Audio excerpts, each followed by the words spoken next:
How did you then transition to NBC Family after you got here? So I joined NBC last summer after long conversations back and forth with Phil Griffin, who used to run MSNBC.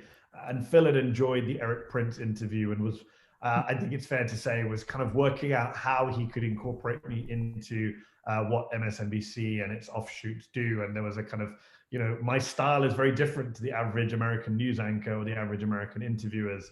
And there was multiple discussions back and forth. But, to be fair to Phil, who's now retired and left MSNBC in January, he had confidence that I could pull it off.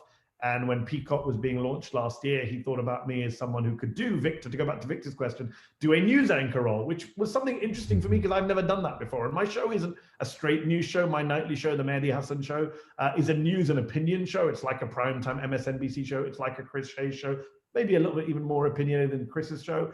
But it is doing the nightly news. Right now, we're, on today's news, the horrific shootings in Atlanta. We're talking about with my team. I just came out of an editorial meeting, how we cover that. What are the angles? Who are the guests? So for me, it was like going back to my old days as a producer at Sky News on a 24-hour news channel, but in a different role, being in front of the camera. But the same idea. How do you produce the best news content? How do you tell these stories? How do you break news? But also giving my own perspective on it. So it was, again, another huge opportunity I couldn't turn down. I was sad to leave The Intercept, where I was working full-time until last summer.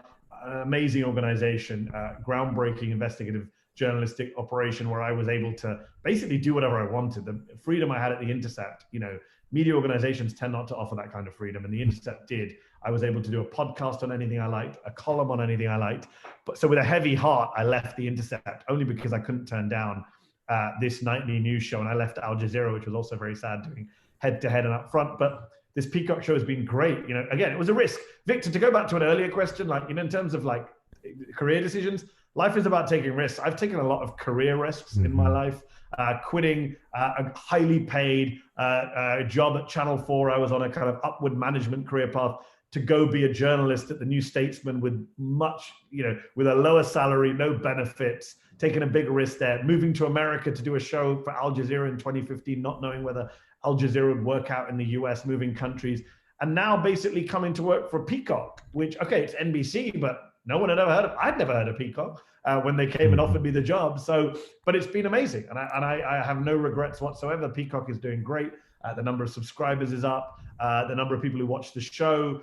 We've done interesting, unique things in that space. We've had some great guests on from, big name politicians like the Elizabeth Warrens of this world to celebrities like Mark Ruffalo coming on and talking about, Native Americans and Palestinians. So the Peacock thing has been an amazing move. And then the MSNBC gig, which I started February now. Yeah, last month, time flies. We're on week 4.